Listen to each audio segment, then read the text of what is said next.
Spy world में सबसे जरूरी क्वालिटी जो एक स्पाई के अंदर होना चाहिए वो है अपने राष्ट्र प्रति उसकी सच्ची निष्ठा। वह इंटेलिजेंट होना चाहिए, रिस्क टेकर होना चाहिए, चुस्त दुरुस्त होना चाहिए। यह सब भी जरूरी है, परंतु यह सब बेकार है अगर उसकी निष्ठा ईमानदारी अपने देश के लिए नहीं। डबल एजेंट यह टर्म एस्पिनाज वर्ल्ड के लिए बहुत डरावना टर्म है। इतिहास में ऐसे कई घटनाएं हुई है जहां इन्हीं डबल एजेंट्स ने जीते जाते खेल को हार में और हारी हुई बाजी को जीत में पलटा है। किसी भी राष्ट्र की इंटेलिजेंस एजेंसी यह दावा नहीं कर सकती कि उसका इंटेलिजेंस आउटफिट पूरी तरह से सिक्योर्ड है।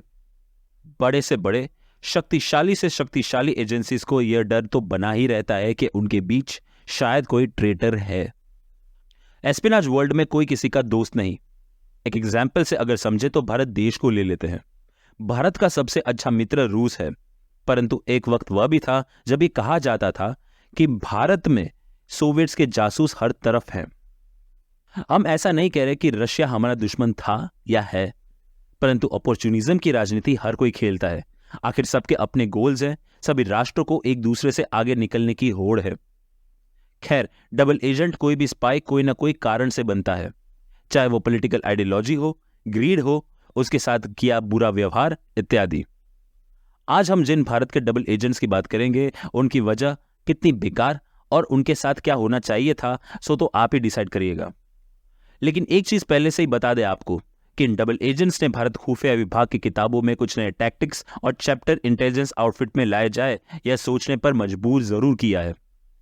तो इन नए चैप्टर्स को या यूं कहे कि डबल एजेंट्स को जानने की कोशिश करते हैं इस वीडियो में।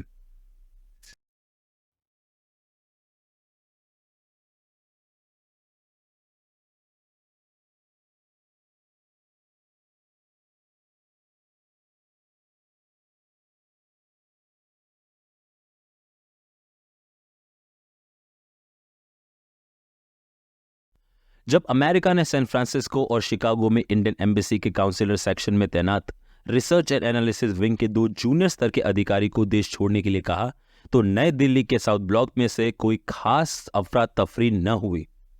लेकिन जब इसका उल्टा भारत ने किया तो अमेरिका तिलमिला उठा।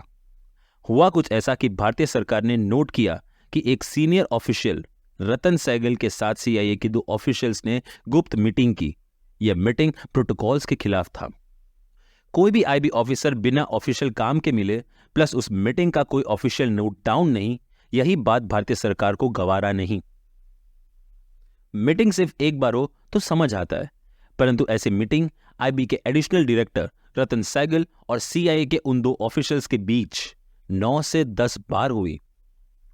तो बस भारतीय सरकार ने तुरंत सीआईए के उन 2 ऑफिशियल्स को भारत छोड़ने को कहा। इस मामले को सुलझाने के लिए अमेरिकन एम्बेसी से स्टेटमेंट आया कि भारतीय सरकार द्वारा यह कदम इंडो यूएस के रिलेशन पर खराब असर छोड़ेगा। आगे अमेरिकी एम्बेसी ने यह तक कहा कि दोनों देश के इंटेलिजेंस की काउंटर टेररिज्म फील्ड में काम करने की क्षमता कम हो सकती है, परंतु भारत सरकार टस से मस न हुई। 4 जनवरी 1996 में इंडियन गवर्नमेंट से कैबिनेट सेक्रेटरी TSR सुब्रमण्यम और फॉरेन सेक्रेटरी सलमान हैदर ने यूएस एम्बेसडर फ्रैंक विस्नर को कड़े शब्दों में कहा कि आपके सीआईए के स्टेशन चीफ टिमोथी लॉन्ग और उनके डेप्यूटी सुजान ब्राउन को तत्कालिक निकाला जाए। आप सबके मन में यह प्रश्न आ रहा होगा कि यह रतन सहगल है कौन और इसके इन एक्शंस पर भारतीय सरकार का आगे क्या रिएक्शन होगा।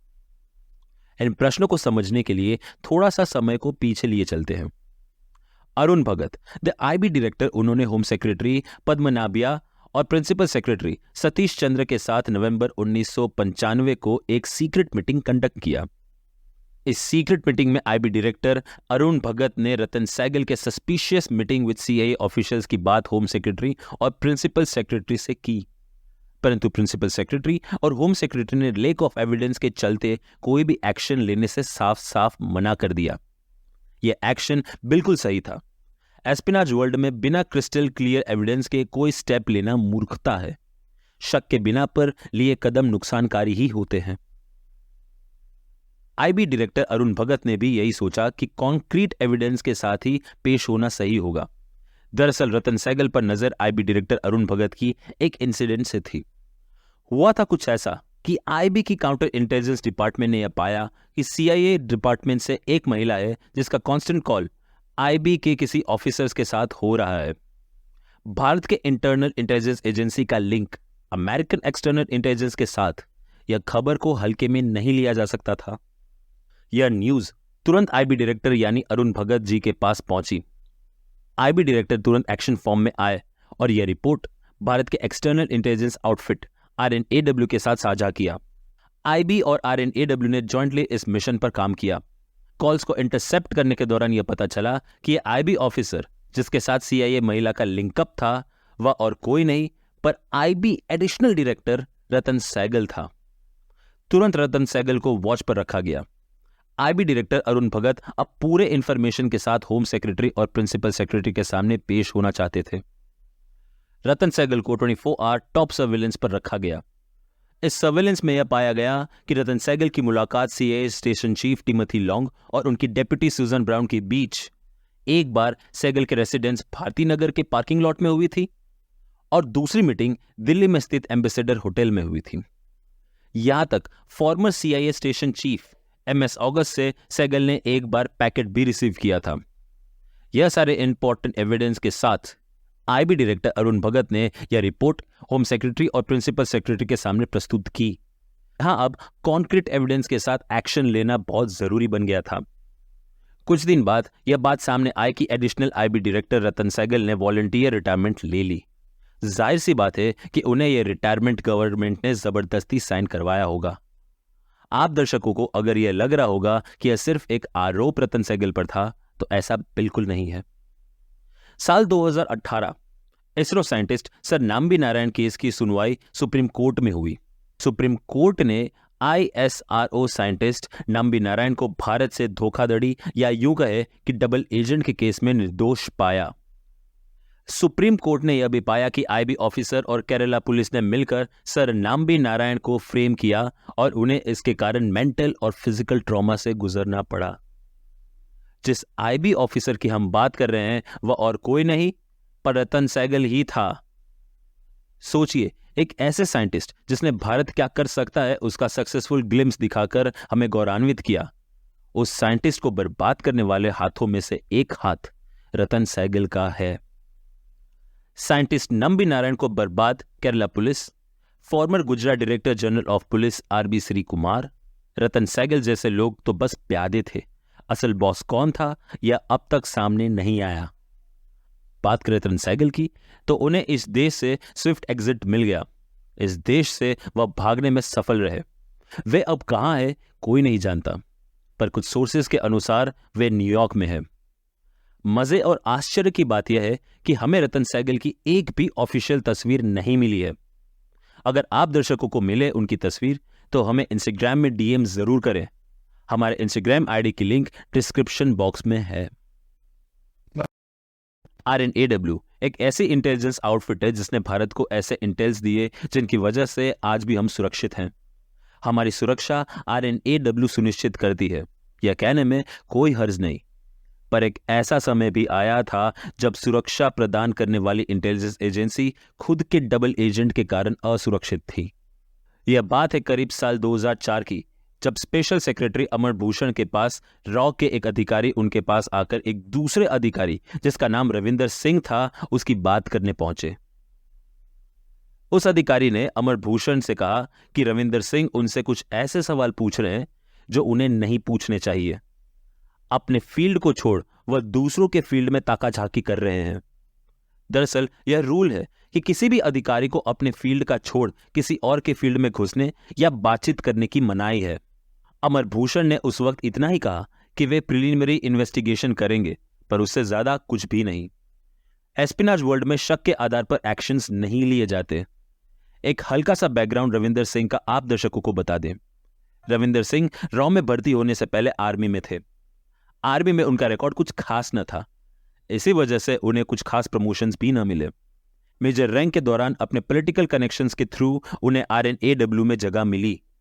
यहां भी उनका परफॉर्मेंस एवरेज ही था, इसलिए आरएनएडब्ल्यू में उन्हें साउथ ईस्ट एशिया का फील्ड मिला जो उस वक्त भारतीय इंटेलिजेंस के लिए कुछ खास न था। खैर, अगर प्रेजेंट में आए तो आरएनएडब्ल्यू ने रविंदर सिंह पर प्रिलिमिनरी इंक्वायरी की। इस इंक्वायरी में रविंदर सिंह के मूवमेंट सस्पिशियस निकले तो आगे इन्वेस्टिगेशन को सख्त बिठाई जाएगी, ऐसा निश्चित हुआ। और हुआ ठीक ऐसा ही। प्रिलिमिनरी इन्वेस्टिगेशन में रविंदर सिंह के मूवमेंट सस्पिशियस निकले। मूवमेंट्स जैसे अपने कॉलीग के साथ आउट ऑफ द वे जाकर रिलेशन एस्टैब्लिश करना, अपने डिपार्टमेंट को छोड़ दूसरे डिपार्टमेंट में घुसने की कोशिश करना, वगैरह वगैरह। तो बस इन्वेस्टिगेशन सख्त हुआ और अब रविंदर सिंह को 24 आवर सर्विलेंस पर रखा गया। उनके पीछे वॉचर्स भी रखे गए जो पल पल के मूवमेंट्स को रिकॉर्ड व नोट डाउन करने लगे। यहां तक आरएनएडब्ल्यू ने रविंदर सिंह के ऑफिस को मॉनिटर करना शुरू किया। उनके ऑफिस में कैमरा सेटअप किए ताकि उनके मूवमेंट्स को देखा जाए, बग्स लगाए ताकि उन्हें सुना जा सके, टेलीफोन को भी टैप किया गया। शुरुआती में रविंदर सिंह का बिहेवियर नॉर्मल ही लग रहा था, जैसे जूनियर से ब्रीफिंग लेना, अपने काम का हर संभव रिकॉर्ड मेंटेन करना, वगैरह वगैरह। सब नॉर्मल दिख रहा था। इसके बाद भी दो मेन चीज आरएनएडब्ल्यू के ध्यान में आई। पहला, वे बहुत सारे फाइल्स अपने पास रखते हैं और उन्हें घर ले जाते। साथ ही साथ वह बहुत से डॉक्यूमेंट्स की फोटोकॉपी करते हैं। वैसे किसी भी इंटेलिजेंस एजेंसी में ऑफिस से घर पर ले जाने वाले डॉक्यूमेंट्स की लिमिट होती है। दूसरा, उनके ऑफिस में वे अलग अलग फील्ड्स के जूनियर ऑफिसर्स को बुलाते, उनसे अच्छे संबंध बनाते और उनसे कई अलग अलग सवाल पूछते जिनसे रविंदर सिंह का कोई लेना देना नहीं होना चाहिए। इन शॉर्ट, वह तरह तरह के इंफॉर्मेशन निकलवा रहे थे जो कि आरएनएडब्ल्यू में बैंड है। आरएनएडब्ल्यू अगर चाहता तो सेक्शन 311 के तहत रविंदर सिंह को एस्पिनाज में रॉन्ग मूवमेंट्स के तहत डिसमिस कर सकता था, पर यह करने का कोई अर्थ नहीं, क्योंकि ऐसा करने से उसका हैंडलर कौन है या वह किसे इंफॉर्मेशन पास ऑन कर रहा था, इसका पता कभी न चल पाता। अब रविंदर सिंह डबल एजेंट थे, और अगर हां तो वे कॉम्प्रोमाइज्ड कैसे हुए, यह प्रश्न था। कुछ सोर्सेज के अनुसार यह कहा जाता है कि जब रविंदर सिंह फॉरेन कंट्री में पोस्टेड थे तब उनके एक फैमिली मेंबर के इलाज का खर्चा बढ़ गया था और यह खर्चा CIA ने उठाया और इसी तरह वे कॉम्प्रोमाइज्ड हुए।